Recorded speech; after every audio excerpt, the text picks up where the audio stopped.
Maganda at maluwalhating araw po sa inyong lahat. Ngayong araw ng Lunes, ika-29 ng buwan ng Hunyo, year 2020. Ito po ang inyong lingkod bayan, Salvador, Panelo.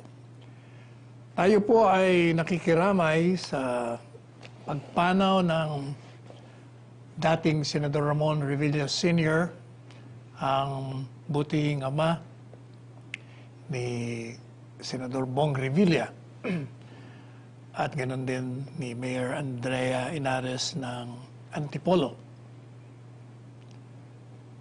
At saka isa pa, congressman din ng Cavite. Kung matatandaan po ninyo, si dating Senador Revilla ay isang matinee idol noong 50s. And subsequently after that, siya po ay nagretiro for a few years dahil pumasok siya sa Bureau of Customs.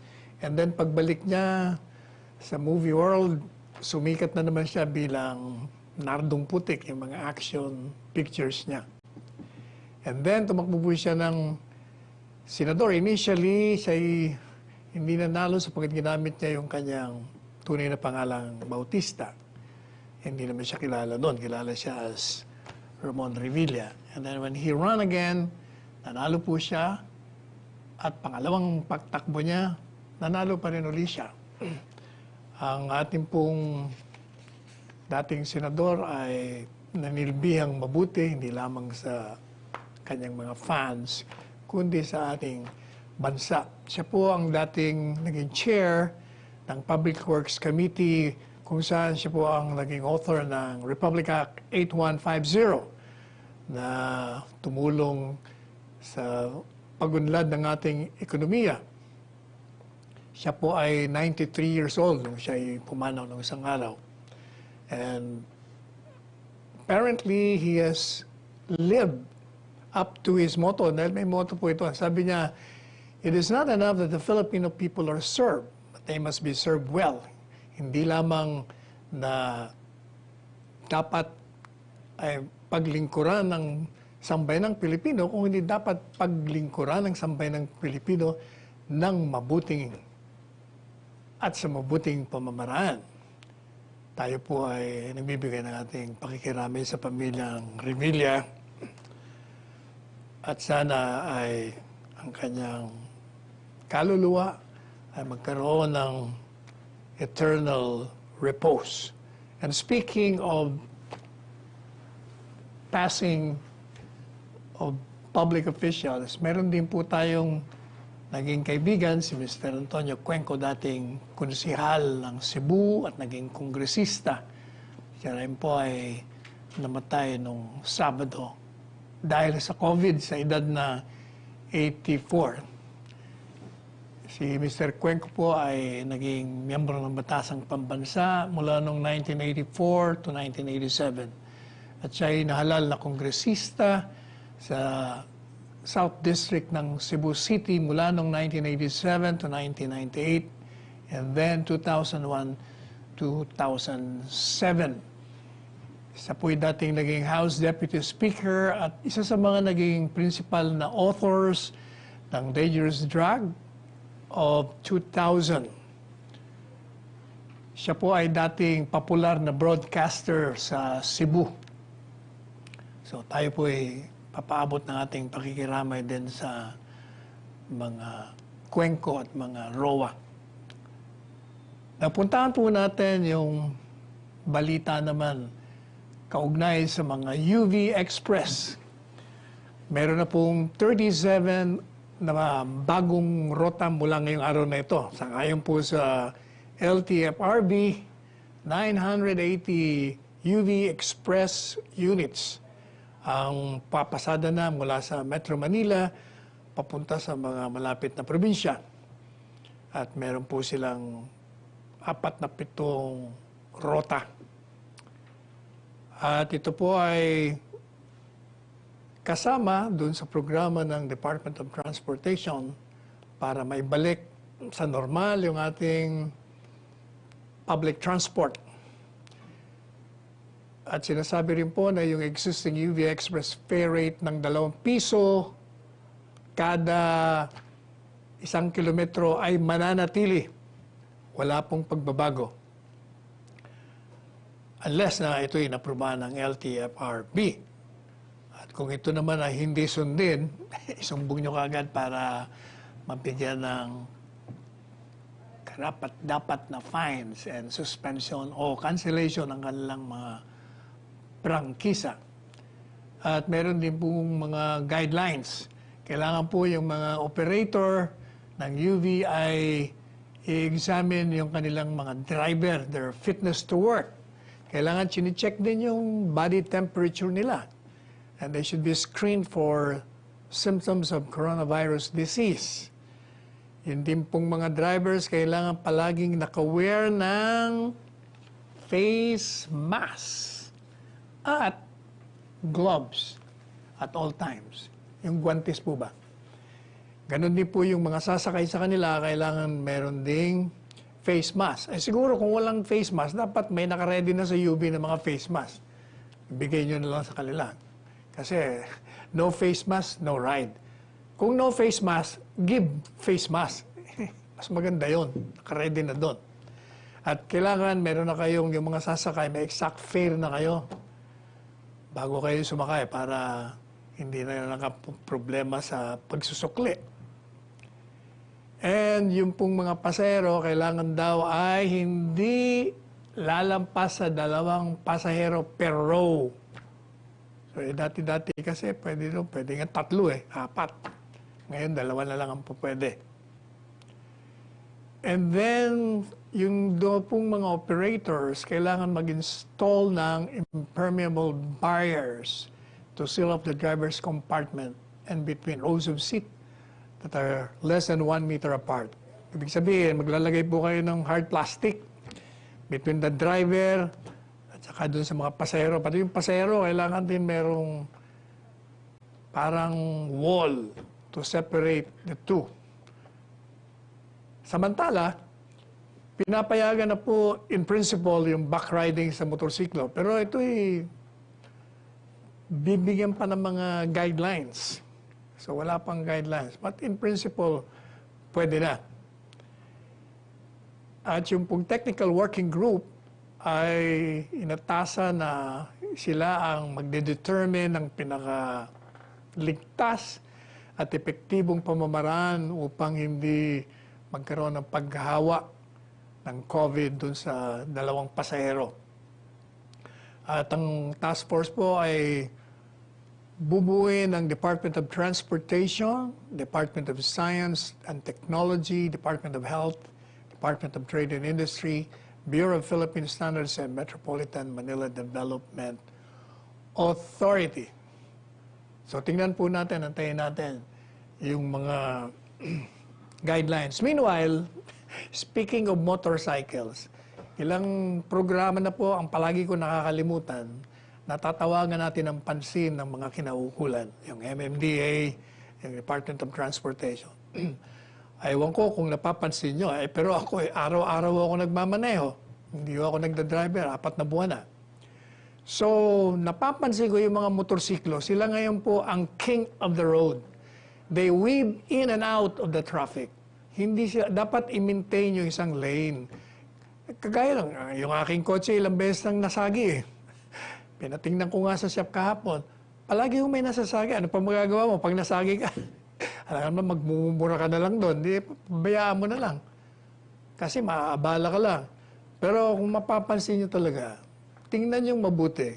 Yung mga motorcycle drivers, they just crisscross, they just come out from nowhere, kaliwa, kanan, kahit saan eh. Biglang dumarating na lang, talagang mababangga mo sila o sasagian kanila.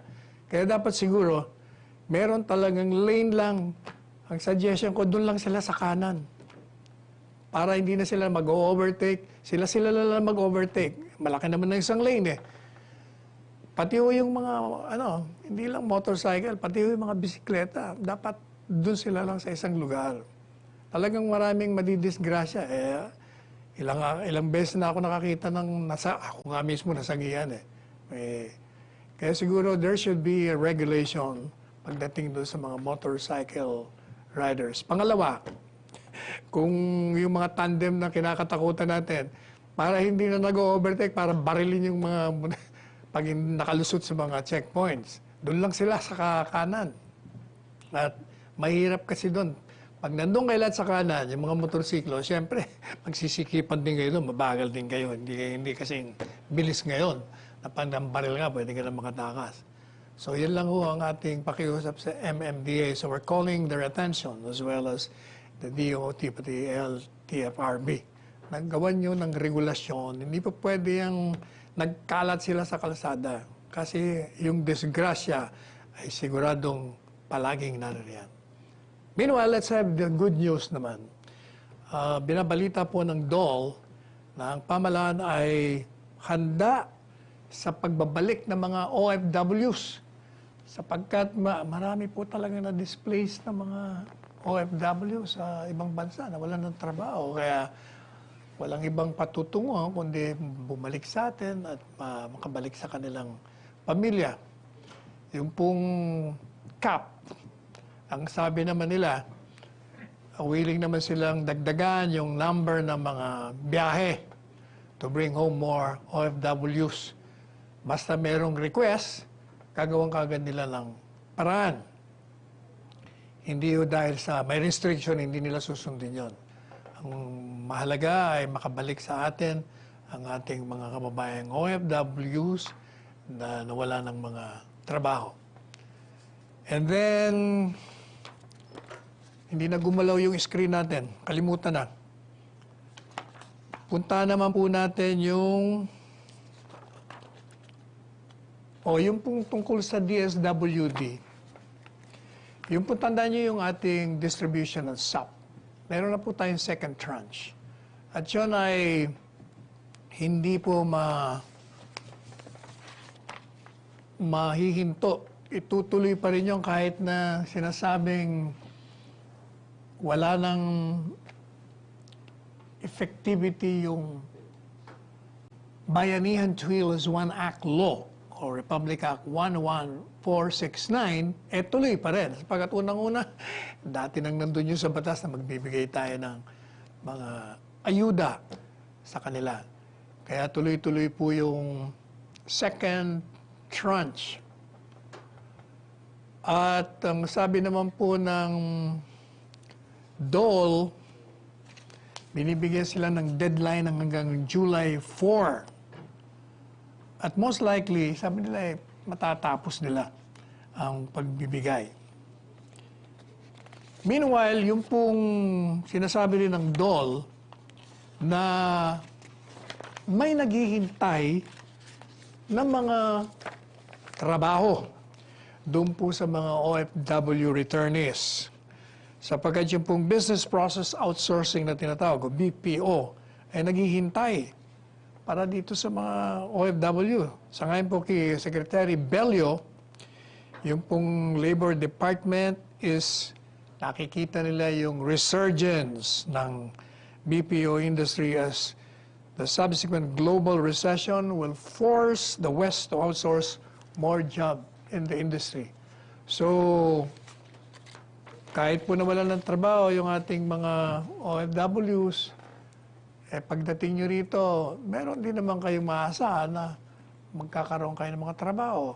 Yung iba nga, pwedeng bumalik muna sa TESDA para i-retool, i-upgrade yung kanilang mga skills at magagamit sila rito habang wala pa normal ang ating pangkasalukuyang hinaharap.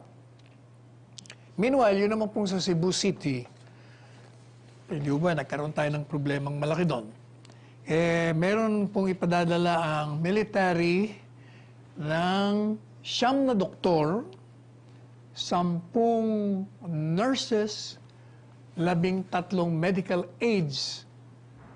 At ito po ay kasama dun sa pagtulong ng Armed Forces of the Philippines sa problema dyan sa Cebu City. At mukha namang nagkakaroon na sila ng magandang palakad doon mula nung dumating ang grupo nila, Secretary Roy Simatu, at magkakaroon na ng disiplina, hopefully, dahil naging problema talaga doon. Kaya nang sinabi natin sa inyo, yung 280,000 travel passes na inilabas, doon nagsimula ang mga pagkalat ng sakit, nagkahawaan. Alam po ninyo, meron akong kaibigan sa Cebu, hindi ko nababanggitin ng pangalan. Isa po siyang kilalang doktor. Meron din siyang anak na doktor. At itong doktor nito, frontliner. Pero alam niyo po ba, nakakalungkot na ibahagi ko sa inyo na nasa ICU siya, intubated siya, itong doktor nito, batang-bata. Mukhang siguro mga 37, 39 years old lamang ito. And nung kausap ko yung ama niya, na doktor din, tinanong ko, sabi ko, sa front lines ba siya nagkaroon ng COVID?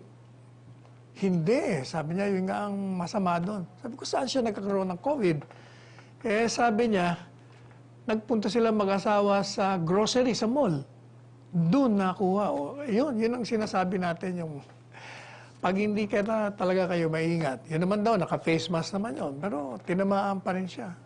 Ngayon po, intubated siya. Sana makaligtas tong anak ng kaibigan natin. Marami ang ganyang istorya. Ito nga si Congressman Cuenco, nagtataka ako, 84 years old, paano kaya ito nagkaroon ng COVID? Lumabas kaya ito? Sapagkat dapat stay at home na lang yung mga ganong edad.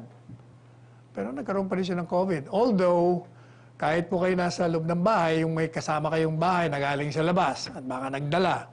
Kaya nga pati sa loob ng bahay, talagang you have to observe protocols and safety protocols din. Kahit sa bahay namin, kami nag-face mask. Nag-observe ng safe distancing. Hanggang ngayon, hindi kami sabay-sabay kumain. Kung magkasabay man ang kumain, talagang magkalayuan kami. At hindi yung may kanya-kanya kaming ulam. Hindi po pwede yung dati-dati, hindi ba, mga ulam na lalagyan mo ng serving spoon. Hindi na po pwede yun.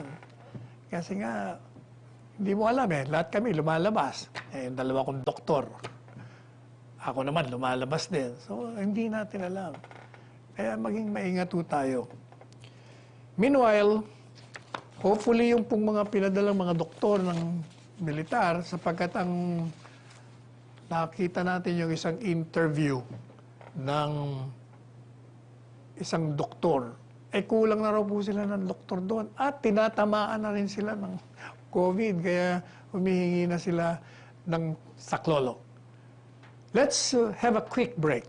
Babalikan po natin ngayon.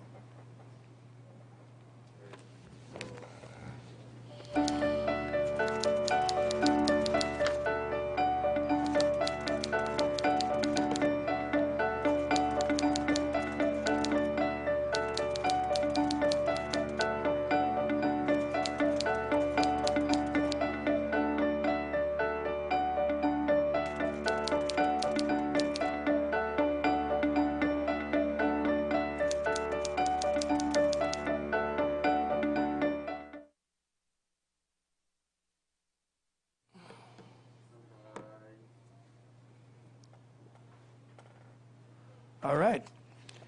Tingnan naman po natin yung isang senador natin na nagbigay ng isang pahayag dahil nag-expire na yung bayanihan law. Sangayon sa kanya, and I will quote him, hindi na pwedeng manghuli dahil sa fake news. Hindi na pwedeng manghuli dahil sa lumabag sa curfew. Hindi na pwedeng manghuli ang pulis dahil sa prohibition against mass gathering. Yan ay hindi na pwedeng gamitin dahil nag-expire na ang batas. Tama po ba siya rito? Alam po niyo, meron akong article na bago. Yung title ganito. Ang sabi ko ay The Whining VP, the Forgetful Senator, and the Masquerading Journalist. Yung VP, alam niyo na kung sino. Yung Forgetful Senator, eto yon, si Frank Drilon. Bakit to? Kasi, contrary to what the Senator Drilon has said, habang totoo na nag-expire na yung Bayanihan to Heal as One Act, hindi ibig sabihin, hindi na po pwede na hindi na po pwedeng pahintuin yung mga paghuhuli sa naglumalabag na mga alituntunin. Di ba sabi niya, hindi na pwedeng manghuli dahil sa fake news. Bakit naman hindi pa pwede? Nakakalimutan mo na meron nga tayong cybercrime law. Pag meron ka mga ginawa doon na kasinungalingan at nalaman na hindi totoo, di papasok ka rin doon. Ang sabi mo naman na hindi na rin pwedeng manghuli dahil sa lumabag sa curfew. Ito naman si Senador Frank. Bakit naman hindi? Dito sa Metro Manila, ang lahat po ng syudad dito ay merong ordinansa. Ang kanilang, para pareho po ordinansa nila, ang curfew nila is from 10 p.m. to 5 a.m. So, madali sabi, pag lumabag ka dyan, eh, siyempre, maaresto ka at uusigin ka sapagkat lumabag ka sa ordinansa. So, kahit nawala yung Bayanihan Act, dahil nag-expire na, pwede ka pa rin. Ano pa sinabi ni Senator Drilon? Sabi niya, hindi na pwedeng manghuli ang pulis dahil sa prohibition against mass gathering. Mali rin po ito. Sapagkat meron ding mga ordinansa kung saan nire-regulate yung mass gathering, like yung rally, mga demonstration. Kaya meron nahuli kasi meron na ordinansa na kailangan kumuha kayo ng permit. At merong pang nilalagay sa ordinansa kung saan kayo pwedeng pumuntang mag-demonstrate o mag-rally. Siyempre, susundin nyo yun. Dahil tungkulin din ng mga local governments na pangalagaan ng kaligtasan at general welfare ng kanilang mga sinasakupan. Kaya sila nagkakaroon ng mga ordinansang ganito. Ba't hindi ibig sabihin na tinatanggalan natin sila ng karapatan? Nire-regulate lang natin para sa kabutihan na rin nila. Another thing, nakalimutan siguro ni Senador Drilon, panahon niya ito na yung pong Executive Order number 168, series of 2014, na lumikha ng Interagency Task Force for the Management of Emerging Infectious Diseases in the Philippines, yung IATF. Yung po ay ang lumikha nun ay sa panahon pa ng dating Pangulong Pinoy Aquino.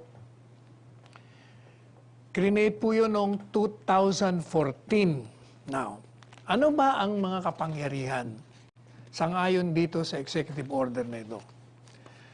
Tingnan po natin. Babasahin po natin. Meron tayo, like, under section 2. Sa letter B, section 2, page 7. Prevent or minimize the entry of suspected of confirmed patients with IID into the country. Yun lang pag-prevent or minimize, na ibig sabihin, kung alam mo yung mga nandyan sa nagrarally o nagmamass gathering, may sakit. O di pwede mo nang ipatupad yun. Ano pa nakalagay?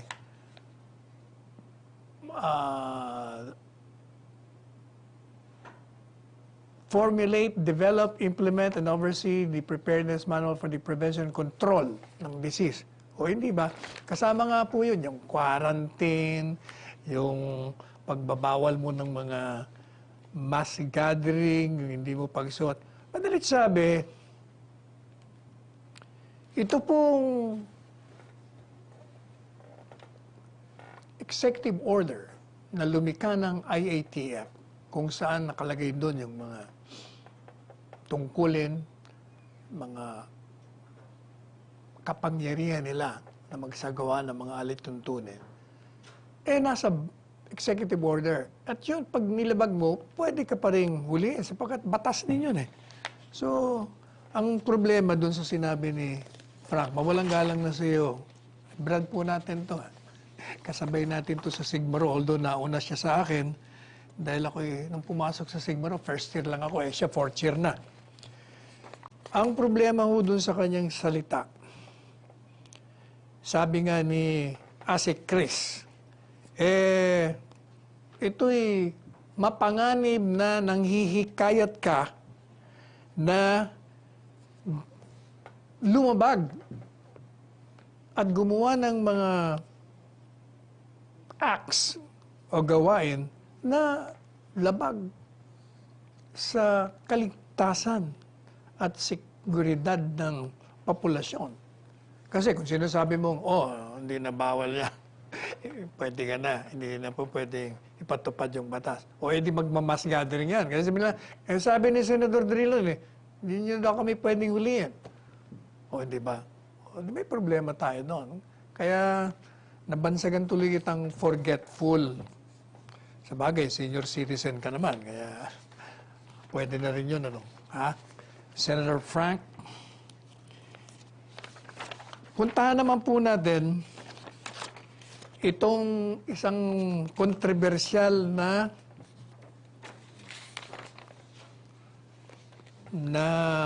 mga pahayag naman ni VP Lenny. Itong si VP Lenny, page 9. Hapyaw na binanggit na natin to nung nakaraang programa. Pero makulit din ito si VP Lenny. Kaya siguro bigyan natin ng masusing pag-aaral. Kung matatandaan nyo, si VP Lenny was fired. Tinanggal po siya as co-chairperson ng Interagency Committee on Illegal Drugs sa PDEA. Sapagkat she bungled her job, whether she accepts it or not. Yun ang dahilan. And apparently, with due respect to my friend VP Lenny, she seems not to have lost nor have diminished her talent of putting herself into questionable, if not pathetic situations. She appears not to acquire a political acumen of making herself productive and relevant without being untruthful or out of touch from reality. Ibig sabihin, okay lang na payag ka para maging relevant ka. Pero kailangan, yung basihan mo, nasa tama. Ngayon, nagre-reklamo siya. Huwag daw balat sibuyas. Trabaho niya rin na mag-criticize. Kung mali, tama ka doon. Kung mali. At kung tama yung basis mo, mula nung umalis ka sa kabinete, na hindi ka naman pinaalis, umalis ka. Sinabi lang na huwag ka munang umattend. Kasi nga, umaattend ka nga ng cabinet meeting nun, bumabanat ka naman sa labas. O di parang asiwa, napapasok ka dun sa meeting ng cabinet, tapos kami naman lahat dun, hindi naman kami imik tungkol dun sa mga ginagawa mo. So sa party mo, hindi ba yun, medyo embarrassing yun sa party mo nun, na walang nagko-confront sa'yo, walang nangangantsaw sa'yo. Parang walang nangyari. Pero kaya si Presidente doon, actually she was protecting you from embarrassment. Kaya sinabi nga, huwag ka na muna umattend. Akala mo naman, tinatanggal ka, kaya ka nag-resign. Mali ka doon. Anyway, mula nung ikay umalis, ano mang ginawa mo, lahat na lang yata ng patakaran ng pamahalaan at ni Presidente Duterte, criticize mo, VP Lenny. Nang wala sa wastong batayan. Pareho ka rin ng mga incorrigible at mga rambunctious critics na kontra dun sa foreign policy sa China. Sinabi mo, ito'y malambot at laban sa nasyonalismo. Hindi na mga sinasabi ni dating Justice Tony Carpio at yung kung sino-sino pa. Hindi nyo tinitingnan na si Presidente, magaling yun sa geopolitics. Alam niya kung paano niya laruin. Ang palagi nasa isip niya ay ang kapakanan ng ating bansa at ng ating kasarinlan. Sabi niya nga, Habang totoo may arbitral ruling tayo, ano naman gusto niyo gawin ko? Awayin ko ng awayin para magkagera tayo.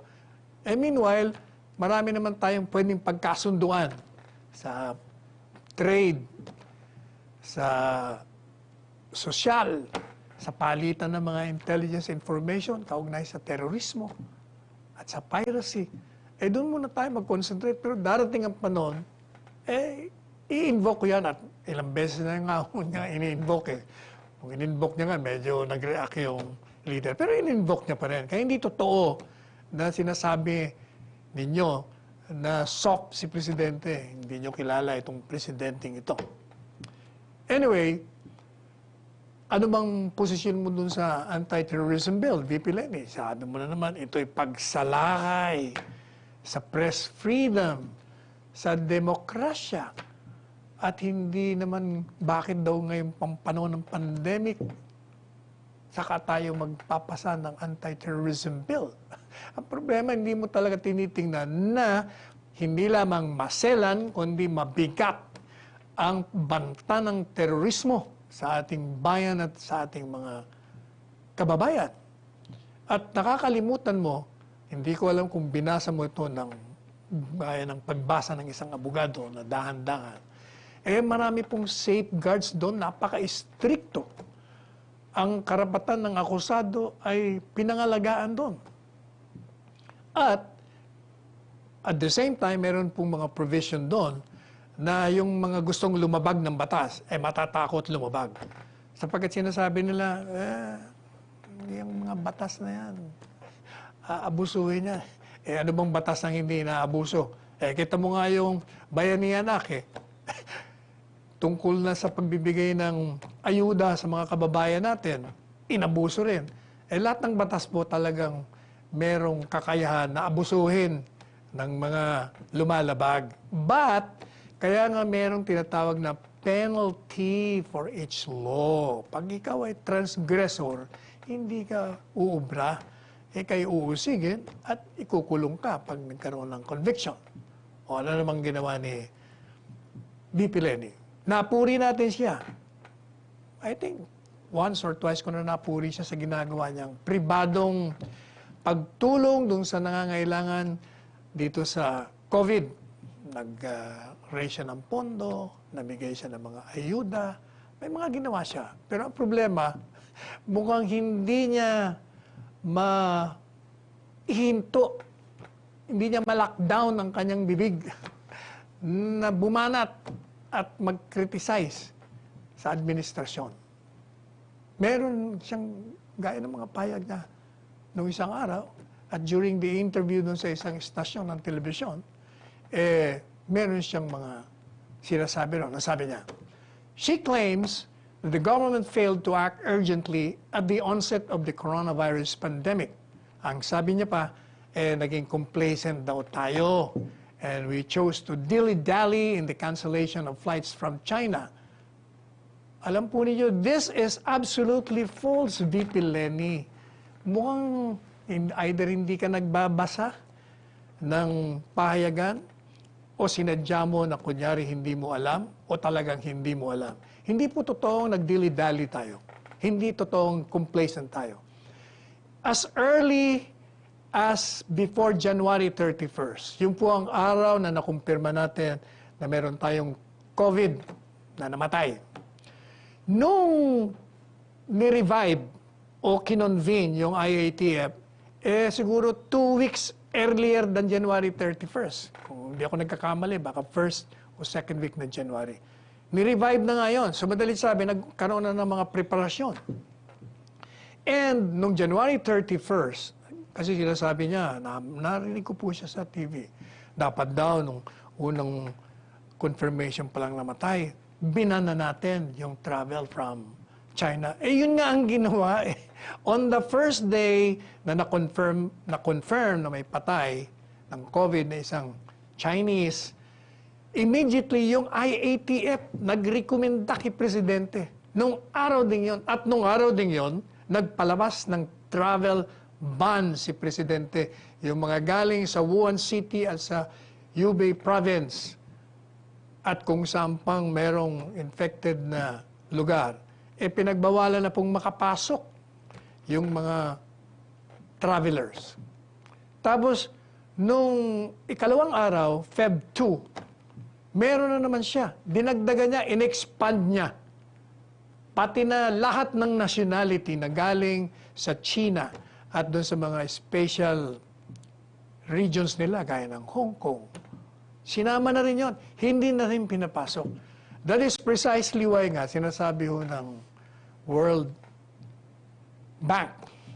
Hindi ko rin alam kung bakit hindi rin to alam ni VP Lenny. Ito'y lumabas sa dyaryo, VP Lenny. Ito'y inilabas ni Secretary Dominguez sapagkat madalas siyang makipag-usap sa World Bank. Ang sabi ng World Bank, dahil daw sa decisiveness ni Presidente nung pagkansela ng mga biyahe mula sa China, mga 100,000 tao ang naligtas natin.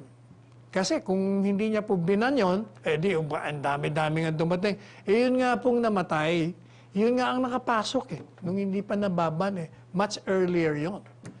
Kaya nung binanya, can you imagine kung hindi niya binanyon, ang daming nagpupunta rito yung Chinese, alam niyo ba yon? Na libo-libo, daan-libo ang nagpupuntang mga galing sa China. Di talagang nagkahawa ng katakot-takot. Ano pa? Doon po sa IATF, sabi ng mga eksperto at mga scientist, anong tawag doon? Epidemiologist ba ang tawag doon? Ang sabi po nila, kung hindi kayo nag-lockdown, siguro 3 milyon mahigit ang namatay sa pagkakahawa. Kaya paano mo sasabihin na hindi kagad tayo gumawa? Mabuti naman, yun lang yata ang ganda sinabi mo na yung lockdown, sabi ni VP Lenny, timely. Kaya lang, meron siyang mga dagdag pa rin. Anong sabi niya? Dapat daw nung mag-lockdown tayo, yun ay ginawa na nating oportunidad para gumawa tayo ng mga quarantine centers, mga laboratory centers, yung dapat daw naayos natin yung pagbili ng PPE, ano pa, at pati raw yung mga testing capacities natin. Yun nga ang ginawa, VP Lenny. Exactly, yun ang ginawa ng nirereklamo mo. Yun nga ang ginawa. Kaya, hindi ba? Ang dami nating in-establish na mga quarantine centers. Ano yun? Aba, ang dami po yun. Nandun yung Philippine Arena Complex. Nandun yung Philippine Sports Complex. Nandun yung ASEAN Convention Center, yung Philinvest Tent, New Clark City Convention, yung Ninoy Aquino Stadium, yung PICC Forum, the Rizal Memorial Sports Complex, yung World Trade Center Manila, yung Alonte Sports Arena. Yung po ay ginawa during the quarantine period na itayo po lahat yun.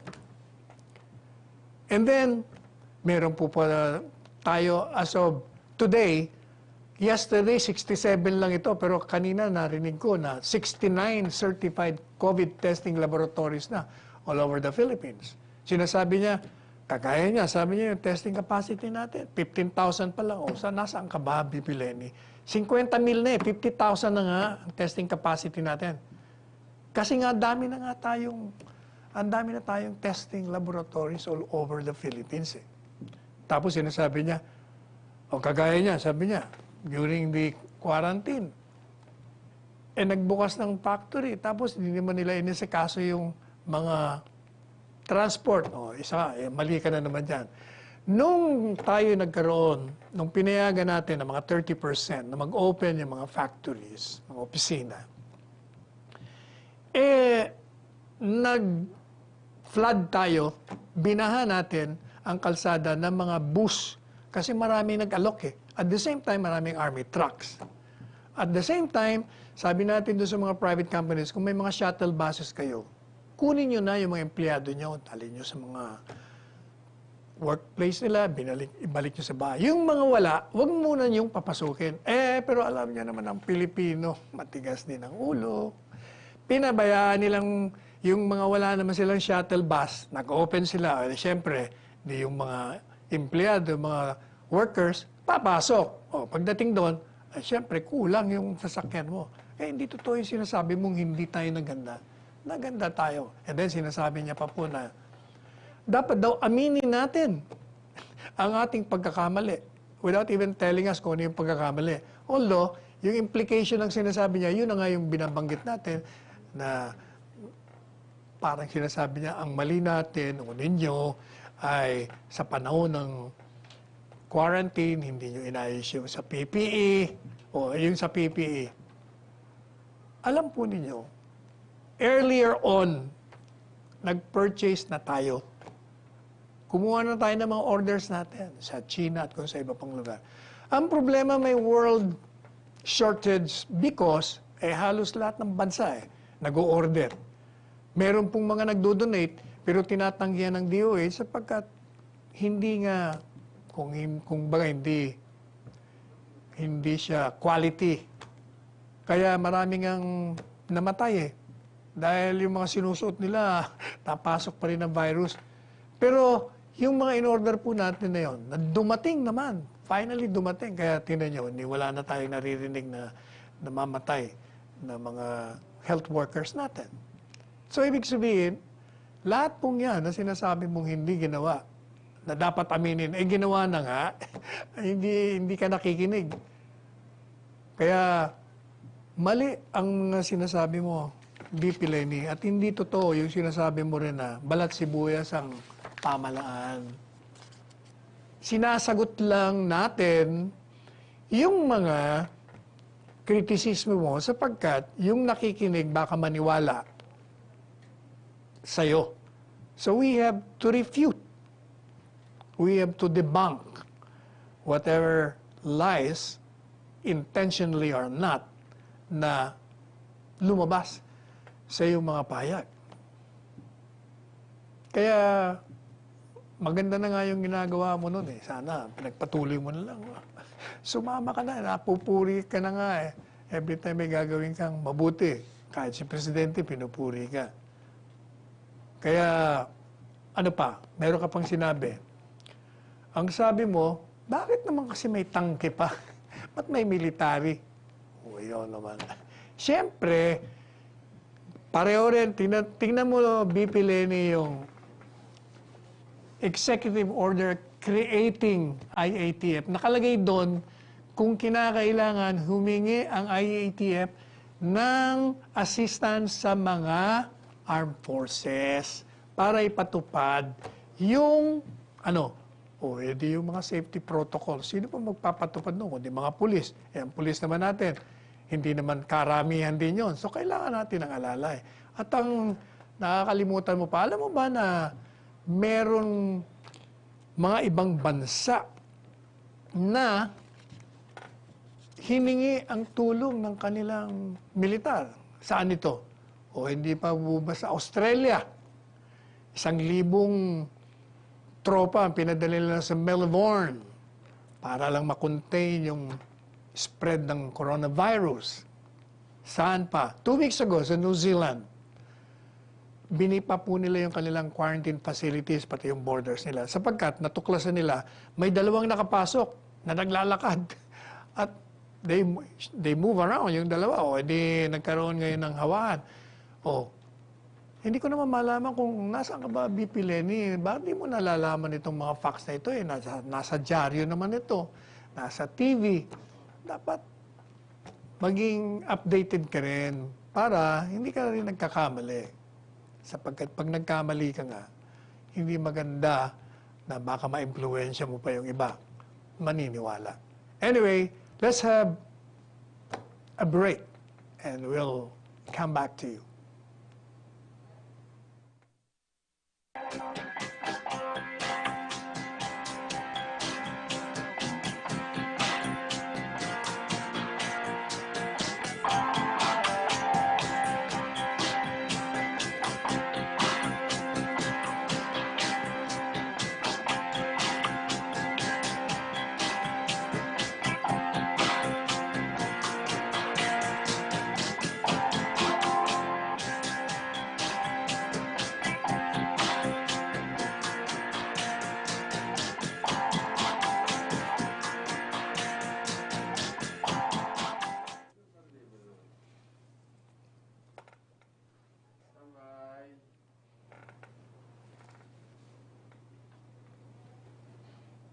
Okay.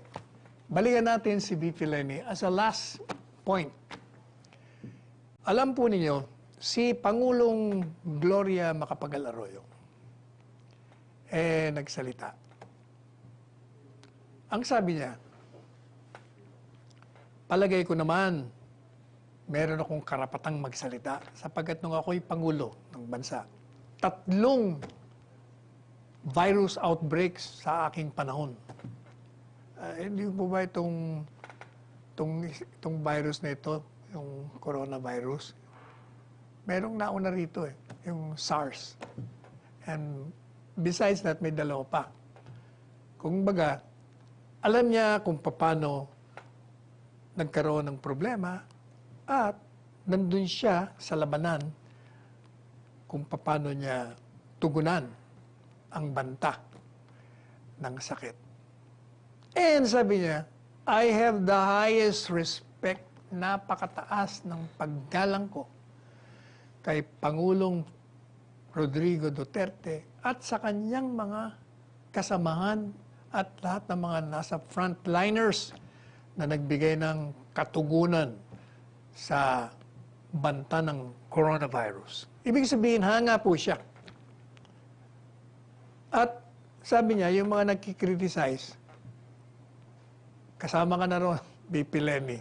Sabi niya, napakadali ang mag-criticize pag ikaw ay meron when you are seated only in the sidelines. Kung nagmimiron ka lang, madaling magsalita. Pareho naglalaro kayo ng chess. Yung mga meron, ako, mas marurunong pa eh. So, dapat move ka. Check na, okay. Ganyan ka BP Lenny at mga kritiko. Sabi ni Presidente Arroyo, it's easy to criticize when you're seated at the sidelines and not the actual gladiators in the arena of battle. Bagay na bagay sa iyo. Very apropos sa iyo, BP Lenny. But keep on doing what you're doing in helping the media coronavirus. Hindi ka namin binabanatan, kung hindi, winawasto lang namin yung mga malimong pahayag. Tuloy mo, walang problema. Now, puntahan na po natin, ito namang, isa pa nga pala, bago ko makalimutan, meron kasing pahabol si BP Lenny. Talaga ito si BP Lenny. Sabi niya, bakit daw tayo nagkukumpara? Kasi tandaan nyo, meron tayong binigay na comparison sa New York at dito sa ating bansa na kung titingnan mo, malayong maganda naman ang pagtugon natin dahil per 1 million, mas marami silang infected doon at per 1 million population, mas maraming malayo ang namamatay sa kanila. Dapat daw, bakit tayo nagkukumpara? Sabi ni VP Lenny, parang mga estudyante yan. Laging pababa yung score ng isa at layo mo sa magtatap sa test. Unang-una sino bang nagsimula niyan? Hindi ba yung pahayag mo? Sabi mo doon kung titingnan sa Asian, masama yung ating rating dahil like Singapore, like Korea, like Vietnam. Kung yun ikukumpara mo, malayo tayo. Totoo rin yun. Pero gaya ng sinabi na natin, iba-iba kasi ang pagtugon dito sa banta ng coronavirus. Depende sa lugar. At marahil, mas maganda yung kanilang ginawa ron. Ayon din sa circumstances prevailing. Pero, hindi maalis din na ikumpara natin ang sarili nating karanasan sa ibang bansa. Lalong-lalo na pagdating sa population per 1 million population. Anyway, talagang hindi maalis ang paghahalintulad, lalo na kung magkakaroon tayo ng mga kritikong kagaya mo na nababago yung mga kalakaran na maaari kang paniwalaan. Now, puntahan na po natin Ito namang, meron pong umiikot ngayon sa social media. Ilang beses na nga tayo nakatanggap eh. May nakapanood ng interview, yung binibida ko sa inyo, interview ni Maria Ressa sa BBC at ni Stephen Sacor. Kung matatandaan nyo, nagkomentaryo nga si Tony Lopez dito eh. Ito yung masquerading journalist na bogus journalist daw sa ngayon kay Tony Lopez. At ang title nung article na ginawa ng isang writer, When a fake journalist meets a real journalist. Kasi meron pong mga dialogue yung dalawa. Umpisa natin sa umpisa, yung salitaan nila. Kasi merong magagandang sinabi si Stephen Sacor. Like for instance, sinasabi niya na sa page 12, sabi niya, let's start with your personal situation. You have earlier this month been convicted on this charge of cyber libel, as they're calling it. Has it changed things for you? Sabi ni Stephen Sacor po, na-convict ka ng libel.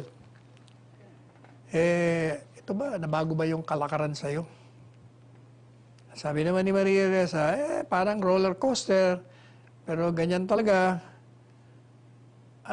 Ako'y tumatayo lang sa aking karapatan bilang Pilipino at bilang journalist. Uy, bigla kang bilang Pilipino, ba't di mo sinabing bilang Amerikano? Amerikano ka rin eh. Sabi naman ni Stephen Sacor na sangayon sa mga abogado mo, mag-aapila ka daw. Sabi naman ni Maria Ressa, siya naman daw sanay sa 4 na taon daw na sunod-sunod daw yung kanyang pagdadalamhati dahil inaapi siya. Binabanatan siya sa social media. Grabe daw yung mga panghihiyang ginawa sa kanya. Vicious, sabi niya. Pati nga daw si Presidente, hinahalin tulad daw yung journalist sa isang kriminal. Ayan. Yun namang salita mo yung Maria, mali ka na naman doon. Anyway, sabi niya, 8 ang aresto ko. At i-final sa akin ito last year. And I was arrested twice and detained once. Talaga ito si Maria eh. Unang-una, hindi ho ba natatandaan nyo nung siya ay maaresto? Pwede naman siyang mag-bail nun. Ang problema, hindi po nila sinunod yung requirements ng bail. Pangalawa, mali pa yung pinailan nilang hukuman. Kaya sabi ko nga, you blame your lawyers, hindi yung gobyerno. O ngayon, ito na naman. Talagang magaling to si Maria. Pero etong banat sa kanya ni Stephen Sacor. Sabi ni Stephen Sacor, there is no doubt that it is not just you that has suffered from repressive tactics coming from the government agencies. But nonetheless, kasi sinasabi ko ni Maria Ressa na yung conviction niya pagtanggal sa kanyang kalayaan ng pamamayag, ng freedom of expression, kinurtail sa Pilipinas. Kaya sabi ni Sacor, the notion that all sources of freedom of expression are now curtailed and eliminated in the Philippines isn't right. Kaya binuking siya. Sabi ni Stephen Sacor, yung sinasabi mo o yung paniniwala mo na yung kalayaan ng pamamahayag ay tinanggal o ipinagbawal o sinira ay hindi totoo at hindi tama. Bakit? Ang sabi ni Stephen sa kanya, if one looks at your country today, there is still a multitude of diverse opinion across the spectrum of politics in different platforms of the media, not the least the Rappler itself. after your website has been shut down, sabi niya, the Philippines is not like North Korea, nothing like it. Palagay ko ito si Stephen Sakur, nakikinig po ito sa ating programa. Kasi exactly yun po ang sinasabi natin eh.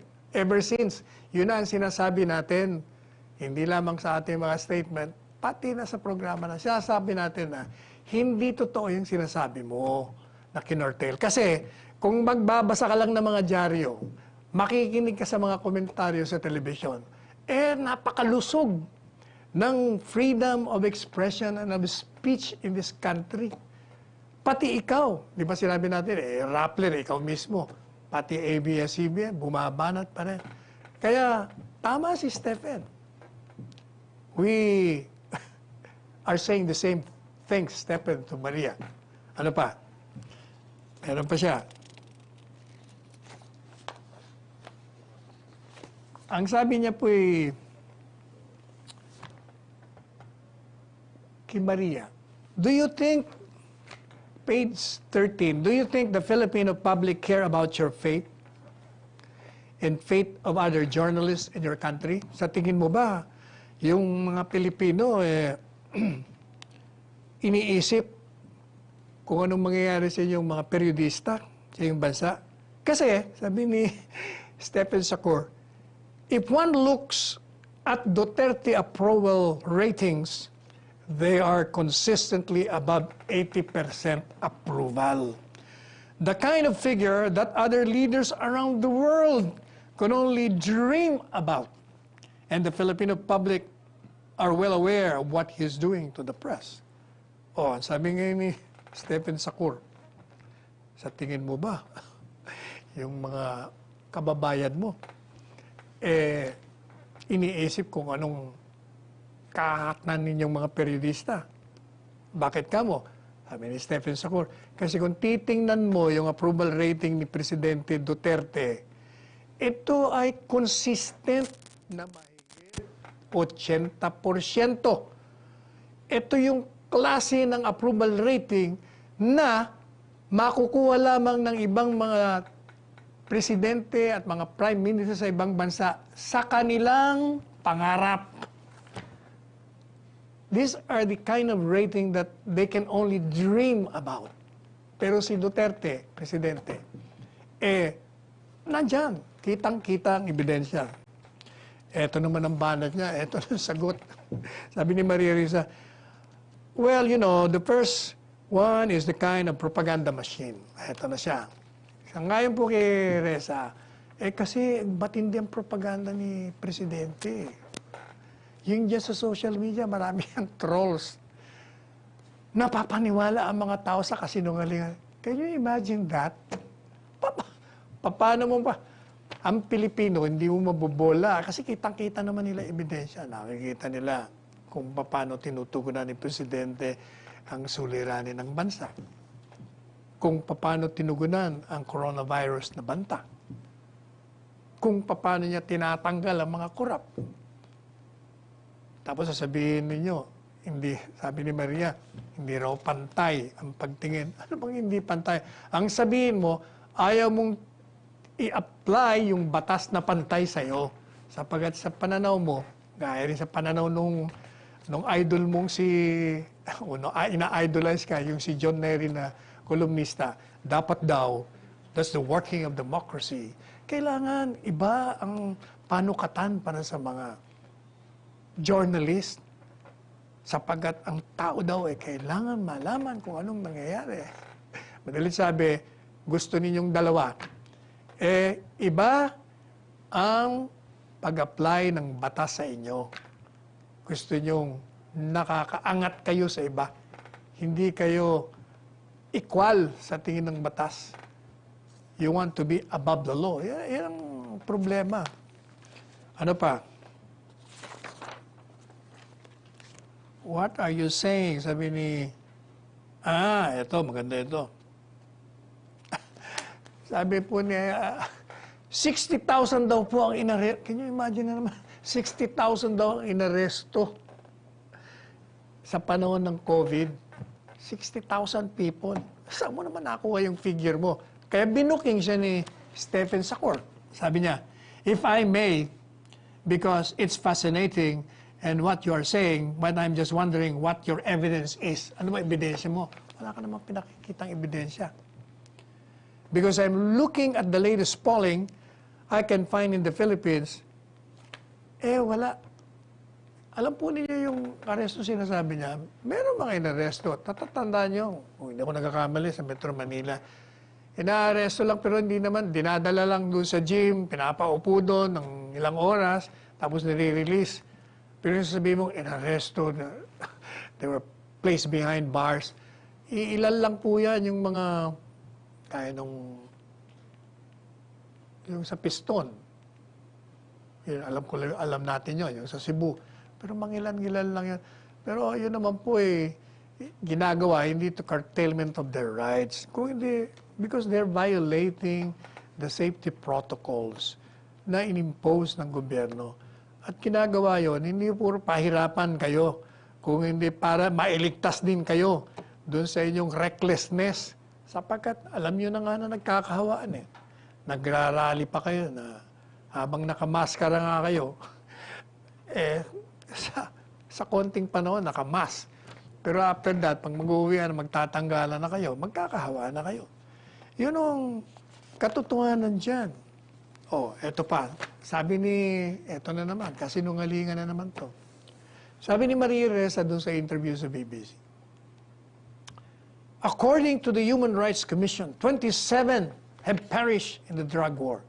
Sus Mariosep, 27,000. Hindi ba, hindi binida ko sa inyo. Siya nagsimula nun sabi niya nun sa akin, kino-quote niya lang naman daw yung isang dyaryo. Kaya nga kako, irresponsable ka, reckless ka. Kino-quote mo, hindi mo muna tinignan. Ngayon, inulit niya na naman. Sabi naman ni Stephen Sakur sa kanya, but the drug war, according to most Filipinos, has made their streets safer. Thousands of drug dealers have been taken off the streets and they like that. Ano sabi ni Stephen Sakur tungkol doon sa hinagpis ni Maria Ressa tungkol sa drug war? Maraming namamatay, maraming naaresto, mga mahihirap daw.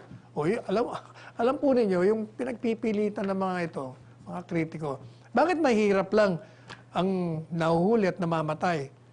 Kasi nga, yung mahihirap, ang ginagawa nilang mga pushers, yung mga nagdadala, nagbebenta. Kasi mahirap nga Kailangan nila ng pera. Silang madaling maging kasangkapan ng mga sindikato. Kasi kung mayayaman yan, hindi naman siya buong kinukuha ng mayayaman, saka nandun sa kanilang mga kwarto yun, mga air condition room. Yung mga, ano bang tawag doon sa mga drugs na yon?